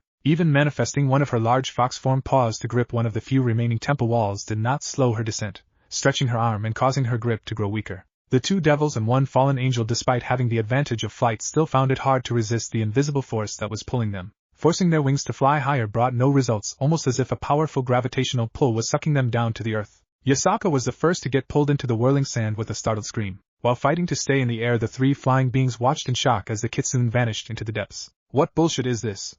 What did you do? Filthy screaming in mad rage, the cursed seal-empowered Sakan was too focused on flying and getting revenge for the death of his brother that he didn't notice a large chunk of still solid sand wall fall and bash him in the head. His previous injuries, the taxing and poisoning nature of the cursed seal, and the knock to the head were too much for the eight-winged fallen angel to take, and he passed out. His body quickly fell from the air and was subsequently dragged under the sand. Sextan! What do we do? I can't get away, and teleport magic won't work. As the Leviathan continued to struggle against the pull of the sand whirlpool, a look of horror grew on her face as her staff was tugged away from her. No! My magic staff! Completely disregarding her own safety and any semblance of rational sanity, Serfal dove down into the sand in an effort to save her favorite magical girl staff. Serzex watched his fellow Satan disappear beneath the surface with a now all too common deadpan look on his face. The whirlpool continued to pull on the red-haired man, and despite every attempt to fly away from it, he was pulled closer and closer. The current Lucifer found himself shocked as he tried to enter his human-shaped aura of destruction form, but found himself unable to. During the previous conflict he had found Yasaka's words concerning the temple limiting those of high power to be true. However, he did not imagine that one of his strongest abilities would be completely unusable. As the gravitational pull began to grow stronger, Surzex quickly found his foot to be touching the sand beneath him. Having run through all of the options in his head and realizing that nothing would be able to pull him away from this whirlpool, he sighed before allowing himself to fall into the swirling grains. After the whirlpool sucked up the devil Lucifer, a beam of sandy yellow energy ripped through the sky, lighting up the desert with its glow. As it pierced the clouds, the beam began to disperse from the top down, and once the energy beam dissipated at ground level, the sandstorm and whirling grains returned to normal. Left behind where the temple once stood was nothing but sand, all evidence of the former structure erased. All across the world, supernatural beings with the view of the earth, from the lowliest reincarnated devil to the archangel Michael and even the various gods and Ophis itself, turned their sights to the large desert of the Sahara. The beam of light streaking into the air above lit up the sky and dominated their senses. Humans, those that were not knowledgeable of the supernatural, were the only beings on the earth to be unable to see the light or feel its power. However, lab equipment and scientific instruments lit up with readings that would throw the human governments into a panic. The strange phenomenon caused uproar not only in the human world but in the supernatural as well, with each faction trying to investigate the cause and scramble their forces in case it was a declaration of a new war. The Yokai faction and any yokai that existed outside of the faction itself were the ones to feel the most significant impact of the energy burst. They did not know what it was, but they knew that it was chakra, a lot of chakra, and that something had awoken. Already panicking and looking for who to blame, the supernatural world leaders were unprepared for what was happening and what would happen next. Chapter 5. We Will Be Reunited Part 1. A long time ago, the temples have been built, and the seals are in place. With them, we will be sealed away, apart but always connected to one another. With time our energy will be drawn upon, and life of all forms will return to flourish.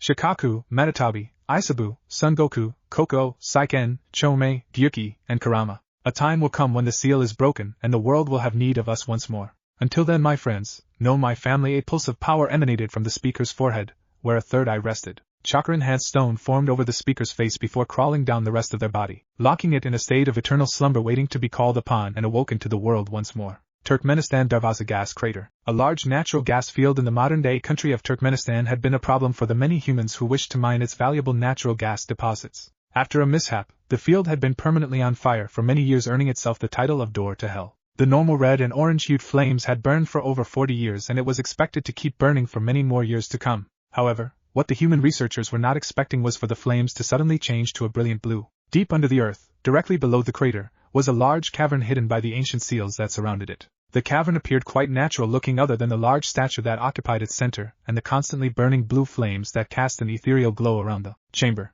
The large stone sculpture that had stood for longer than anyone knew depicted a colossal two-tailed cat standing proud. Suddenly a shimmer of sandy yellow energy began to illuminate a large seal that took up the entire floor of the cavern. The seal possessed the kanji for 1 through 10, and upon its illumination, the marking for 1 glowed and pulsed at a steady beat. With the seal illuminated and in an active state, the temple began to shake as a large power began to flow out of the statue. The blue flame surrounding the cavern grew in intensity, and the stone Nico statue began to smoke. From inside the earthen capsule, a bright blue glow increased in intensity before the entire statue burned into nothing but ashen and azure inferno. The unleashed flames began to spin, matching the rotation of the now moving seal before they were drawn down into the large matrix. After all of these years, it seems we have been called upon.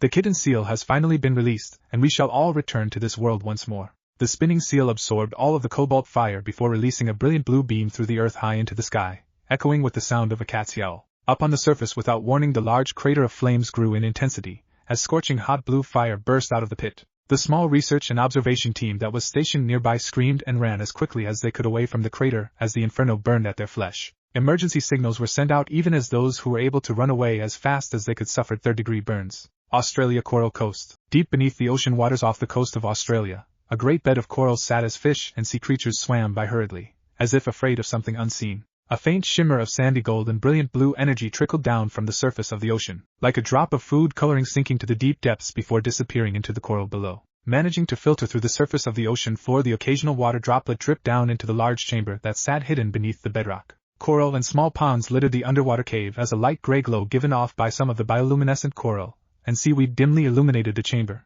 and cast a dull light onto the large statue that sat in the center. The statue was massive. The creature depicted a strange combination between a turtle, crab, and shrimp. Its large shell and armor-covered body towered over the empty space as its 3 shrimp-like tails curled up behind its back. Coral and various barnacles spread sporadically across the surface of the statue, flourishing with life and growth. As the two streaks of color began their descent to the cave floor, they made contact with the rocky ground as a large seal activated. The kanji for 1 and 2 began to pulse with sandy gold and cobalt blue light, the seals slowly beginning to rotate as the cavern shook and rumbled. The coral, barnacles, and seaweed that sat around the chamber began to grow rapidly, spreading around the room, as water began to fill the pools and begin flooding the chamber. The large statue groaned as cracks formed on its surface before with a large thump it collapsed into pieces that each began to turn into even more coral once they touched the ground. From inside the former statue, a rush of slightly gray water splashed against the cavern floor before it began flowing and matching the seal's rotation in a swirl, before being drawn into the complex network of lines that made up the ancient seal.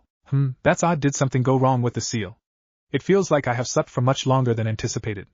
Troubling, yet it was a nice nap. The gray tinted water disappeared into the spinning seal, and with a final rumble a beam of gray light launched itself upwards, blasting a hole through the ceiling of the cave and through the ocean before it lit up the sky. As the seal disappeared, the crumbling ocean floor gave way to a flood of water that rushed in and submerged that hidden cavern. The ocean surface, in response to the beam's passing and underwater collapse, grew choppy as large waves began to form, violently rocking any ships that were in the area. Heaven, Lord Michael! There is a third beam of light emanating from off the coast of Australia. Australian church leaders are reporting large waves approaching the land. With a tired sigh, the elegant Archangel Michael massaged his forehead, the toll of maintaining the holy system, leading the angels, and the church bearing down heavily on him. Just like the last two, the chance for damage is great. First a massive sandstorm across the African deserts, then a fiery inferno in Turkmenistan, and now the possibility of tsunamis in Australia. What is happening, Lord Michael? What should we do? The messenger angel that stood before the leader of heaven was already worried by the events that had begun to shake both the human and supernatural world, and looked to his leader for answers. Oh yes, forgive me, I was lost in thought. Send members of the church to assist anyone that may be injured by these phenomena. We do not know what the cause of these events is, so they must remain vigilant. Apologizing to the two-winged angel that stood before him, the seraph gave him what he believed to be the best course of action until more of the situation could be understood. Yes, Lord Michael. Quickly turning to carry out his orders, the messenger angel left after a short bow to his leader. Now alone, Michael sighed once again as his shoulders dropped into a hunched position. Father, I wish you were here to guide me. Chapter 6, Euphoric Memories, A Nun's Ruination, and a King's Intrigue. Unknown location. Naya. Ah. Ooh. Naya. Inside a worn-down and abandoned house, loud and lewd cries echoed. The deep and pleasure-filled sounds of a woman screaming in intense orgasmic bliss were so loud that if it were not for the isolated location of the desolate house, they would have been heard by everyone within a mile range. Collapsed on the ground was a beautiful woman with long black hair and hazel gold eyes that have slit pupils. Atop her head rested a pair of black cat ears, and at her waist hung a set of 2 black cat tails. The beautiful woman wore a revealing black kimono, a yellow obi, and a set of golden beads. Currently, she lay near limp on the ground, her eyes wide open and her tongue hanging out of her gaping mouth as she panted and moaned. The Nekoshi yokai twitched occasionally as a series of orgasms ripped through her body. With her form flopped onto the floor haphazardly, her kimono slipped open to reveal her pantyless soaked sex as a small puddle formed beneath her. What the hell, Kuroka? In shock, slight arousal, and slight disgust, a light silver-haired man backed away from the panting yokai that suddenly collapsed onto the ground. The handsome man wore a dark green v-neck shirt with a high-collared black leather jacket over it, his legs covered by burgundy jeans with a silver chain drooping down over them and black leather chaps with 3 bands encircling his right calf. The normally composed yet cocky man held an uncharacteristic look on his face as he gaped and staggered away from the black-haired woman. Valley Huaha, it's chakra, a lot of chakra. It's overwhelming. Holding himself up by leaning against the nearby wall, a young man with short light brown-colored hair, brown eyes, and an athletic build, dressed in ancient Chinese armor, breathed heavily as he felt the same overwhelming surge of energy that Kuroka felt. Those energy surges and massive beams of light are made of chakra? What could be causing such a surge? No known yokai is that strong. Blinking as he watched both of his companions breathing heavily, the silver-haired man wondered what exactly was happening, the ever-present impulse to fight strong opponents tempting him to seek out the source of these powers. From her place on the ground, the black-haired Nekoshi rubbed her thighs together as she closed her eyes in bliss. As Kuroka's body was racked with pleasure, a long-forgotten memory suddenly flashed before her eyes, of a better time, a happier time. Her mother, bouncing up and down on her rough bed, a small young girl felt her abundant childish energy fighting against her mother's desire for her to sleep. Mommy! Mommy! I'm not tired, read me a story. Please! Hurry! Hurry! Alright, my little kitten, settle down. Oof, you know it's difficult for Mama to get around quickly with your baby sister in her belly. Now lay down, sweetie, and I'll read to you. The girl's mother walked over to the bedside slowly. Her ears and tails drooped lightly as she struggled to walk with her heavily distended pregnant belly. Grabbing a worn and clearly second-hand book off of the small shelf that rested next to the rickety child-sized bed, the tired woman looked at the title before a small smile formed on her lips. Oh, this is a good one. Lay down, Kuroka, and I will read you a story about some yokai legends. Naya haha yay, tell me. Tell me the story. Continuing to jump up and down on the slightly creaking bed, the young black-haired girl finally settled down when her mother sat on the edge of the bed patiently, giving her a look that told her that the elder woman wouldn't begin reading until she settled down. Alright, now that you've settled down, let me tell you the story of the Almighty Sage and the 9 sacred Yokai Kings. Opening up the old book, Fujimai let a calm smile form on her face as she enjoyed the peaceful presence and time that she got to spend with her daughter. A long time ago, before the stars cast their light down upon the earth, there existed a powerful sage, gifted with powers greater than any other being in existence. Gathered together on the barren and desolate surface of the earth, he called upon his companions, the 9 Yokai Primordials. They combined their powers to create the very universe, hoping that life would flourish on earth and across the great expanse of empty space. There was the one-tailed tanuki, Shikaku, who spread his power, sand, across the sky, building the foundation of the stars. Then Matatabi, the two-tailed hellcat, who unleashed her majestic flames upon the sand particles, igniting them into a bright glow of light. Wanaya, a two-tailed cat. Just like us, mama. The small cat girl's eyes grew large as her mother mentioned a two-tailed cat, her excitement nearly causing her to vibrate on her bed. Mabi made the stars. Naya, can I grow up to be as powerful as Mabi? Hee Matatabi, my little kitten. Reaching over, the pregnant mother tapped the excited girl's nose, getting it to twitch lightly. Yes, my precious daughter, someday you could be as powerful as Matatabi-sama. Smirking mischievously for a moment, the mother used the little girl's excitement to her advantage, hoping that her sweet young daughter would funnel that energy into her future growth. You'll have to eat your vegetables and be a good girl though. Vegetables yucky. Blech. Sticking her tongue out, Kuroka narrowed her eyes in disgust. Mommy, I promise I'll be a good girl, but do I really have to eat vegetables? Naya. Yes, my kitten. You want to be strong like Matatabi-sama, don't you? Even someone as powerful as Matatabi-sama ate vegetables. Truthfully, the mother cat had no idea if the yokai of legend ate vegetables or not. Yet if she could use the ancient story to convince her daughter to eat the vegetables that the young girl hated so much, she would embellish the story a bit. Let's see, where was I? Oh yes, here we go. Then there was the 3 tails, Isabu, a combination yokai mix of a turtle, crab, and shrimp. Using his power, he flooded the barren earth with water, creating the oceans, lakes, rivers, and rain. Son Goku, the fierce 4-tailed monkey, used his immense strength to rip chunks of the earth from the ground, placing them down above the water as the continents, and flinging them into the sky where they formed the very moon. Whoa, Goku-sama could lift the moon. So strong! Clutching her blanket tightly in her excited hands, the small girl smiled widely as she listened to her mother's story. Koko, the 5-tailed dolphin horse, used their power to boil the water on the earth, creating the sky and clouds above us. The 6-tailed slug, Saiken, spewed its sticky saliva into the stars to hold the universe together, binding the stars and the earth together in an eternal dance amongst the expanse of space. Naya Sticky slime is so nasty.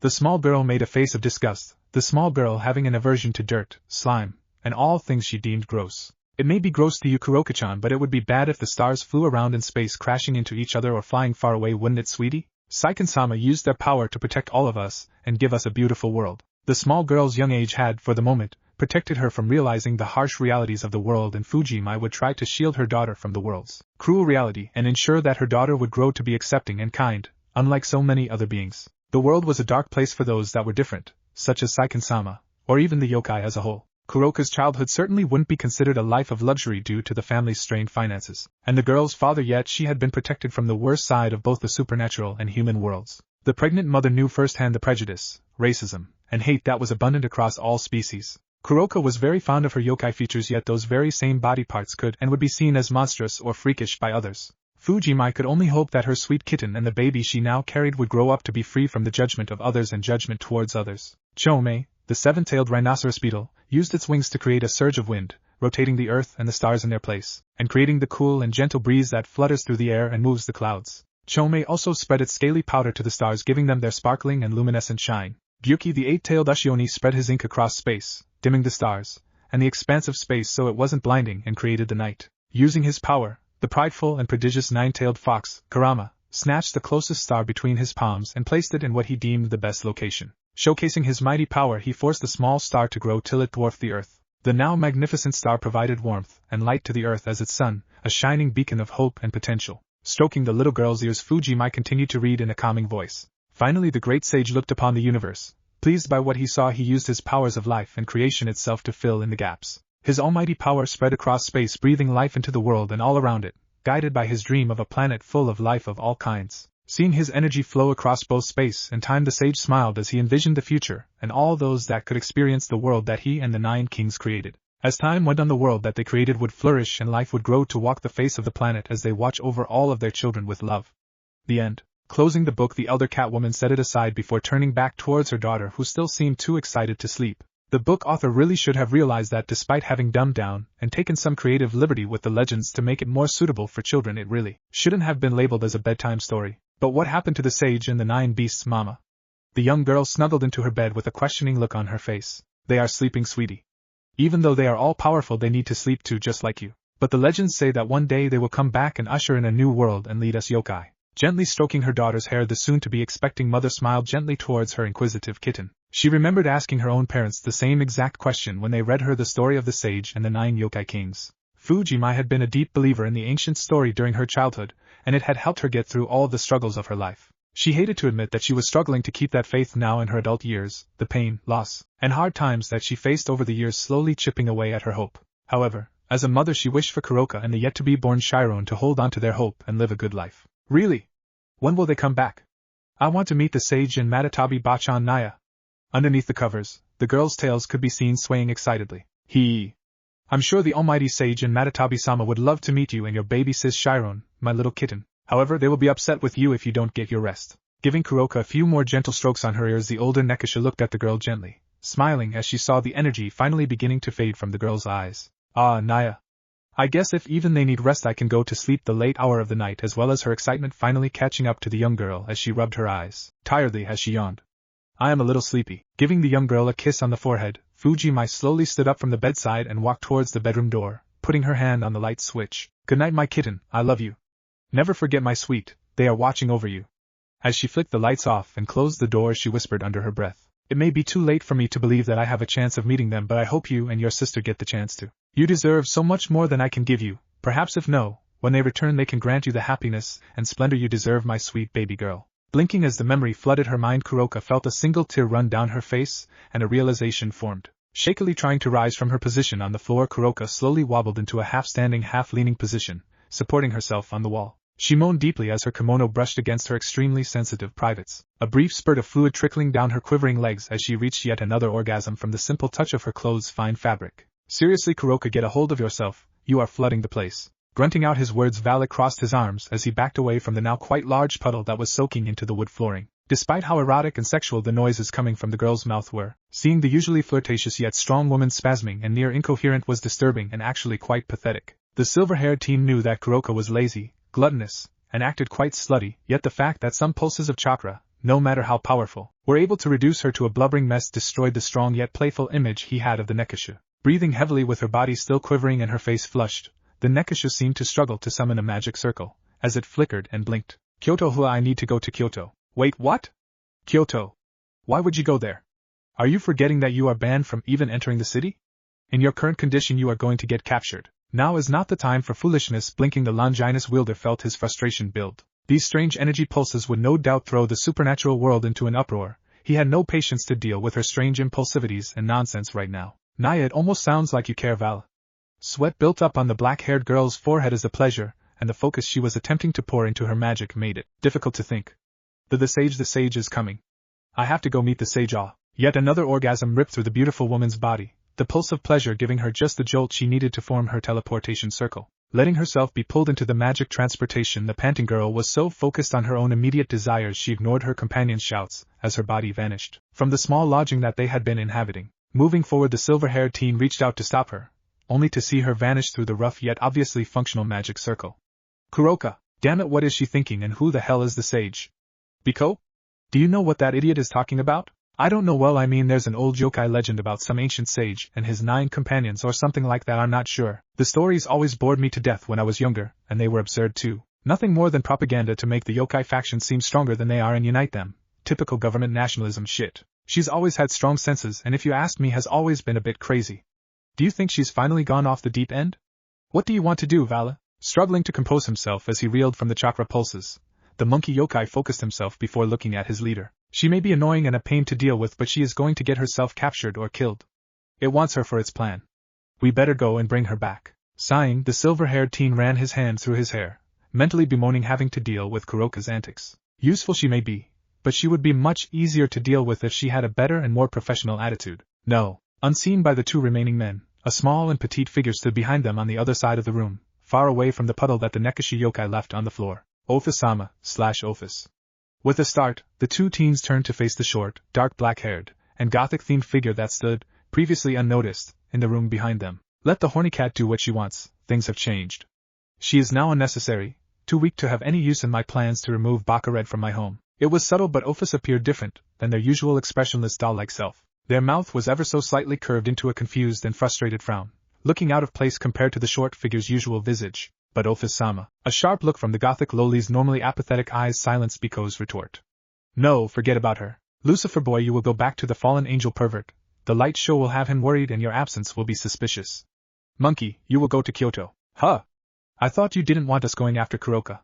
Scratching his head lightly, the monkey yokai grew confused, like usual, by the short and simple manner of speech that Office employed. The black-haired being's blunt and monotone orders were occasionally completely nonsensical with how little they spoke and explained. Go to Kyoto and see what is going on. Something is happening, you will find out what it is and bring whoever or whatever is causing it to me. Baka-Red has disturbed my home for too long now. Before giving either of the two men a chance to respond, the Lolita-style being vanished. Clenching his fist in annoyance, Vala looked at his remaining companion before nodding his head and vanishing into a teleportation circle. Slouching his shoulders, the monkey yokai started to form his own magic circle. Office may be strong, but I'm starting to think joining this organization was a mistake. Shetland Islands, Antarctica. Deception Island volcano. Nestled within the heart of Deception Island, a seemingly ordinary yet dangerous volcanic caldera sat cloaked in the rocky and icy embrace of the Antarctic wilderness. The sunken volcano had provided an excellent anchorage port area for mortal countries such as the United Kingdom and Argentina over the years, despite its occasional earthquakes and volcanic eruptions.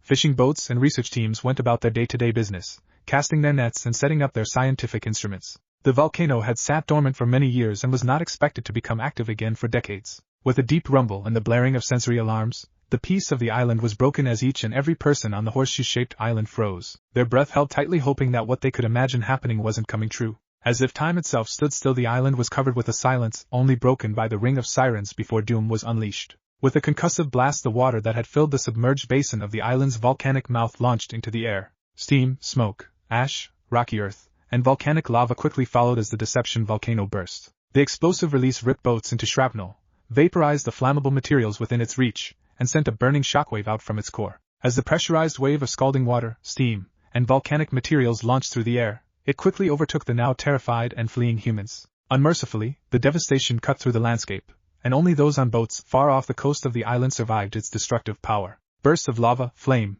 and smoke billowed from the volcano's mouth high into the air above as the seafaring survivors braced themselves and looked on in horror. Deep under the earth, amongst the flowing and angry magma chambers, a crimson-red seal spun rapidly, the kanji for 1, 2, and 3 illuminated in their respective colors. The large central chambers shook as the temperature and pressure increased rapidly. Standing proud at the rear of the large room, a statue depicting a magnificent four-tailed monkey appearing to be made of cooled magma hissed and cracked, its rocky surface glowing and sizzling. As the volcano erupted above, the statue began to droop and change shape as viscous lava began to seep through the cracks in its surface. Ho ho aha! I, the handsome Monkey King, son of the Sage of Six Paths, Son Goku, have awakened. Hulaha! With a mighty howling laugh, the statue collapsed as lava burst through the chamber ceiling, launching fire and a crimson-red beam of energy into the sky above. Rome, Italy, thank you? Oh, thank you, sister. May God bless you for your kind heart. Standing on the corner of a rarely traveled alleyway, a rather disheveled and ragged woman bowed her head as tears fell down her face. Clutched in her dirty hands was a decently large bundle of money. No thanks are necessary, ma'am. God's word teaches us to be kind and giving to others. I simply saw that you were in need and knew I must do something. Hopefully, that can help you get back on your feet. Remember, the church is always open to those who need assistance. Standing out compared to the rather rundown area around her, a young woman wearing the clothing of a church nun smiled as she reached out and hugged the trembling homeless woman in front of her. The young nun had gotten permission from her church leaders to visit the city. Unlike many other young people who would take the time off to go to a restaurant, go out to watch a movie, or do something else considered fun, the sister of the church chose to go to the more rundown section of the city. Having grown up a deep believer in God's word and having been blessed with a prosperous and happy life, she felt inside her heart that she should help those who were not as fortunate as her. As often as she could, she would head out into the city and spend time with the children, help people with things they need, and give them food and money. Because of this, she had developed quite a reputation amongst the locals for her kindness and generosity. But it's too much, sister. I can't possibly accept this much money from you. Backing a step away, the impoverished woman shook her head as she tried to hand some of the money back to her benefactor, the bundle of cash seeming much too heavy a gift to accept. Of course you can. Hee hee. It is a blessing unto you from the Heavenly Father. But if you truly think it is too much, you can share it with others, okay? Smiling even brighter, the nun gently reached out and closed the older woman's hands around the pile of money before reassuring her that it was okay for her to accept it. I will. Your kindness, as the woman's words were cut off as her body froze in place. After a moment she coughed, spewing blood from her lips before her body slumped to the ground. Ah! Screaming in terror, the chestnut-haired girl took a few stumbling steps backwards as she took in the sight before her. Looking at the woman's body, she nearly hurled as she saw a large hole blown through the woman's torso, blood pooling under her now clearly dead body. A sudden glimmer of black made her freeze in place on trembling legs before slowly turning her head to look over her right shoulder. Why, hello, Irena. Oh, did I scare you? Did it make you upset or perhaps fearful that I've done such a horrible thing? Are you terrified? Irena began to shake as her eyes widened. Standing only a few feet away from her was a black-haired man, with his eyes closed tightly and his lips drawn into a condescending and creepy smile. Turning to face him, she grew even more terrified when she saw the pitch-black bat wings that hung from his back. What have you done? You are a devil, but, flexing his wings outwards and holding his arms out to his sides as if he was putting on a performance, and making his grand entrance, the man began to walk towards her, his smirk growing as he saw the young woman's fear. Yes, I'm a big scary devil, a devil that just killed this poor pathetic soul, a devil that has been watching you, Irena. You do remember me, don't you? We have after all met before. Ah, but I do suppose the wings may make a difference. Wait. Stay back. As she spoke, the nun began to shakily back away from the approaching man. Before she could get even a few steps away, however, the devil disappeared from her vision. Oh, Heavenly Father, I pray for protection from this dev. Her retreat and prayers for help were cut off when she felt her arms grabbed from behind her, and a body pressed up against her back. As tears of fear and desperation began to well up in her eyes, she started to deeply regret turning down the option to receive exorcist training like her younger sister did. Perhaps if she had joined the exorcist corps or even just practiced basic combat techniques, she could stand a chance to fight back in a situation like this. Haha. Do you really think that anyone can help you now? Like I said, I've been watching you. I know almost everything about you. I know your day-to-day schedule. I know about the young orphan brats you visit. I know that you frequent this shithole section of the city to give to the poor. I know about everything I have to say. It's quite racy for a nun to own a pair of black lace panties. Ah, your body, you're scent magnificent. Irena cringed and tried to struggle her way free as the stronger devil ground his hips against her behind and lowered his head to sniff her hair. What, stop? How do you know about all of this? Why are you following me, devil? I just told you why I am following you. Those bouncy tits, that juicy butt, your silky chestnut hair, your good little Christian innocence. Such an excellent package just waiting for me to tear into it. How could I not follow such a beauty? Laughing mockingly, the black-haired devil forced her arms up to fondle her breasts. I can't wait to break you. Ha! Tears were fully streaming down her face now as the devil continued to taunt and grind himself against her. Why are you doing this? What do you want from me? Why? I'm a devil. Do I really need a reason? As for why you in particular, well, besides what I've already said, I just love breaking you church girls and making you my little sluts. It is so satisfying watching the joy and kindness drain from your eyes as you forcefully fall into sin, knowing that you can never call yourself one of his pathetic loyal servants ever again. You will be unwise servant. Ha! As the devil taunted her, he continued to force her own hands to squeeze and grope her large breasts. Against her own desires, she felt her hardening due to the contact. In her head, the young nun continued to pray for help, her faith keeping her from feeling total terror. They will come for me. God will protect me from your evil devil. Abruptly, the devil stopped moving and pulled her arms back down to her sides, his tone of voice taking on a more twisted tone as if he was greatly anticipating what was about to happen next. I don't think anyone will come for you. After all, why would they come to rescue a traitor? Irena felt a sense of dread hearing the word traitor come from the devil's mouth. The church was generally a forgiving and accepting place, however. Betrayal or denial of faith among the nuns and other members who worked under the biblical faction were a couple of the things that they could not ignore. She had witnessed a few nuns and fathers get excommunicated, and for someone of such strong faith as herself, it was her greatest fear. She was a good person, a good member of the church. A spark of defiance burrowed its way into her body as the devil tempted her faith. What are you talking about? Ugh, get your hands off me. Having her faith questioned brought about a brief bit of resilience as Irena renewed her struggles to free herself from the man's grasp. Getting a little feisty, aren't you? I like that. It makes it so much more satisfying when you eventually beg for my mercy. You don't remember, do you? When I first met you, you thought I was just another good little human wanting to know more about the church. You bought me coffee and told me all about your faith, your family, your parents both respected members of the biblical faction, your younger sister an exorcist adept with holy swords, your church branch, and most importantly the important job that you were recently tasked with. Her struggling ground to a halt as memories flashed before her eyes. She realized that he did in fact look familiar, but at that time he was kind and gentle, not like this creep. Horror and fear filled her mind and face as she came to realize just what he was saying. Yes, that's the look I like to see.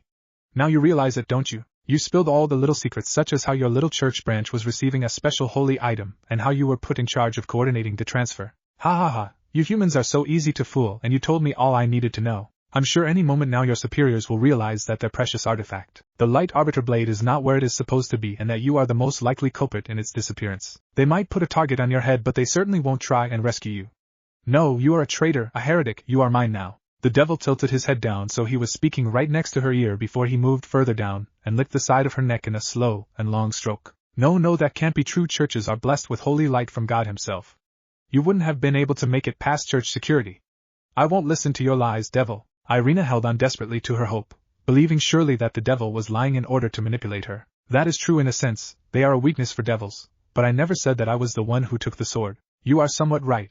Getting past church security while weakened and undoubtedly alerting some of those pathetic angels to my presence would be difficult, and touching a sword that radiates pure light energy would certainly be bad for my health. But for, let's say, a fallen angel, it would be less challenging to steal, especially since you were so kind as to tell me all about the security measures that were put in place to protect it. The crows were quite eager to get a hold of such a rare and valued weapon. You made me quite the richer man, ha ha ha. Almost as if he had timed things perfectly, as soon as he began to laugh, the sound of echoing bells suddenly rang through the streets. An alarm, the signal for all church personnel to rally themselves and return to the church. Irena knew the devil's words to be true as she heard the chimes ring, her hope plummeting and despair beginning to set in. Her eyes burned with tears, knowing that this evil man was right. Her superiors would turn towards her as the most likely culprit, and she would have no sufficient argument to defend herself. Having the holy sword stolen while under her supervision was bad enough, but the knowledge that it was her blunder, her loose lips, that gave the devil and fallen angels all of the information that they needed to snatch up the sword so easily was damning. The church would, at the very least, excommunicate her,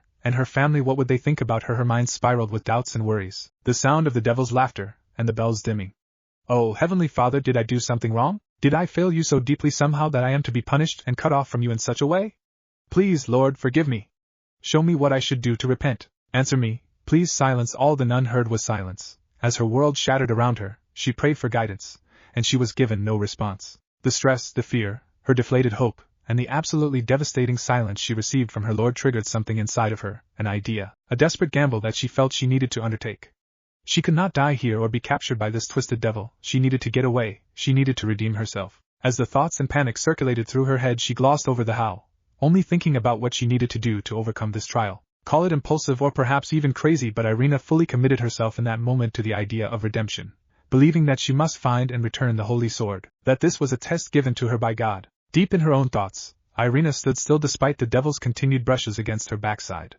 So you finally given, huh? I figured it would have taken a little bit more than this to break you. However, perhaps you've already accepted that your life is mine now, that I can do whatever I want to. Why? Taking this as his victory, the black-haired devil relaxed his grip on her arms a bit, letting his ego and common devil superiority complex assure him that everything was going to his plan. What he didn't expect, however, was for the buxom nun to take advantage of his lax guard to swing her leg backward, her foot moving with as much speed and power as she could muster to strike him in the balls. Ah, fuck. You bitch. Despite the supernatural strength that the devil possessed, the swift strike that the nun delivered to his privates forced him to release her, before collapsing to the ground in pain. Irena turned to give him one more kick before she took off, running out of the alley and leaving the groaning man behind. Not even looking back, the fearful yet determined nun ran as fast as she could, her mind still in a troubled and distraught state. The chestnut-haired girl had no idea what to do, where to go, or how she was going to redeem herself, but she had to no matter what. The church bells continued to chime behind her as she ran. A smile that teetered on the broken fell onto her face. She had escaped, and she would return redeemed and worthy once again. United States of America, Yellowstone National Park. The plentiful geysers and springs of the Yellowstone National Park were a constant draw for tourists and sightseers. As the geysers spewed steam and water into the air, the park would be layered in the sounds of awe and excitement. The area's many geothermal spouts, such as Old Faithful, were believed to be the result of pressure and heat created by the slumbering supervolcano that sat beneath the land. However, unknown to human scientists and tourists alike, another form of destructive power was what truly fueled the boiling jets. Suddenly a low rumble brought the hustle and bustle of the park visitors to a halt. Underneath the wide ranges of the geysers of Yellowstone National Park, a secret chamber sat nestled in between the earth above and the semi-dormant volcanic forces below.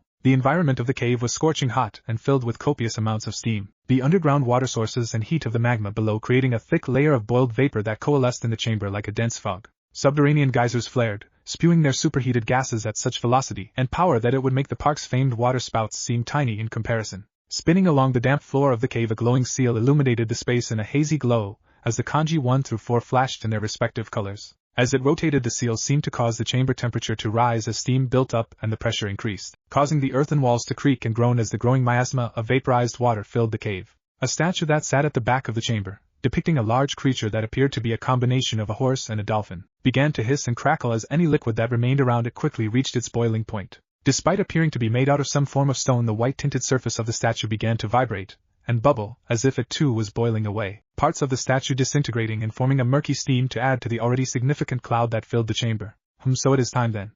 It will be good to see you once again, brothers and sisters. Let us reunite. I am certain there will be much for us to see and do now that our awakening has come to pass. As the seals glowed and the chamber pressure increased, so too did the rate at which the statue seemed to disappear, until the room reached its breaking point. Unable to withstand the high-pressure buildup anymore, the walls of the chamber cracked and burst, shaking the ground and allowing the steam to quickly travel to its release. Accompanied by a beam of light blue energy, the boiling steam rushed through the earth before breaching the surface, its pressurized and high-temperature mix of gas, vapor, and liquid spewing violently from the many geyser holes into the air. Yellowstone forests, laying in a clearing amongst the dense conifer trees of the Yellowstone wilderness far from the normal paths of mortal tourists, was a large and majestic pale blue western dragon, deep in slumber. The dragon's eyelid twitched lightly as a rumble shook the earth that it lay upon. The trees creaked lightly as a large group of birds flew overhead, scattering out into the outer wilds of the forest. The dragon's large reptilian eye slid open, revealing a deep blue orb with a slit pupil. A brief huff of smoke exhaled from the dragon's snout as it began to shift, waking from its slumber. The earth rumbles and a pulse of energy awakening the majestic creature from its sleep. With elegant yet threatening grace, the dragon lifted its body from the ground, its full body tall enough to stand above the forest trees. Tilting their head up and toward the direction that the pulse came from, the dragon narrowed its eyes, using its superior vision to focus on the more populated section of Yellowstone, where it was able to see a large number of humans running and screaming as the famous geothermal geysers burst and spewed boiling water and vapors. It was clear to the dragon that the humans could not see the beam of energy that split the sky above them. Instead, all of their focus was on running and surviving, the weak mortals not looking back even as many of their fellow Homo sapiens fell to the burning geyser's eruption. Despite the ray of light blue energy now losing most of its initial burst of power, the dragon could still sense the immense strength that it exuded, and was able to sense the residual flow of power moving across the world at a fast speed. A gleam appeared in the dragon's eyes as its mouth moved to reveal its sharp teeth.